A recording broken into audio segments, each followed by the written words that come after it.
Hey, what's going on, folks? Chris here with the 4K release for one of the most iconic movies of all time, Arnold Schwarzenegger in The Terminator, the film that made him a star, directed by James Cameron.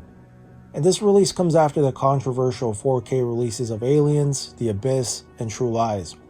More so True Lies, which was DNR'd pretty bad, but thankfully The Terminator wasn't left in the hands of your local butcher. It looks pretty darn great in 4K.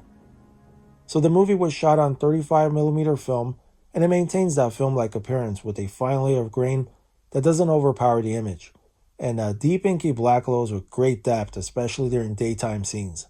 It's a sharp presentation with fine details on faces, hair, and clothing clearly visible.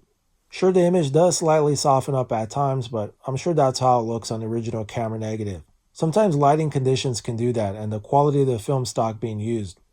Other than that, I'm pleased with how this transfer turned out in 4K. Not completely perfect, but pretty darn close. And the image still has that greenish-bluish color timing to it, which I don't have an issue with.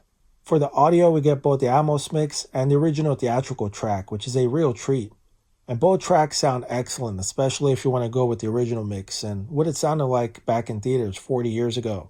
But the ATMOS really spices things up with a more engaging mix, especially once the bullets start flying at the police station with a deep bass and overhead.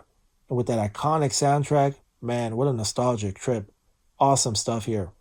So with that being said, I'm rating the picture quality a 4.5 out of 5 and a 5 for the sound.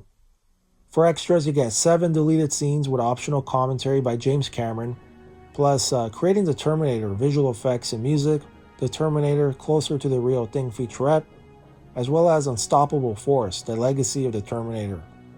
So as I close it out, The Terminator still holds up as one of the greatest action films of all time, and after 40 years, it makes it that much sweeter in 4K with a great transfer. It's a blast. Thank goodness they didn't mess this one up. See you in the next one.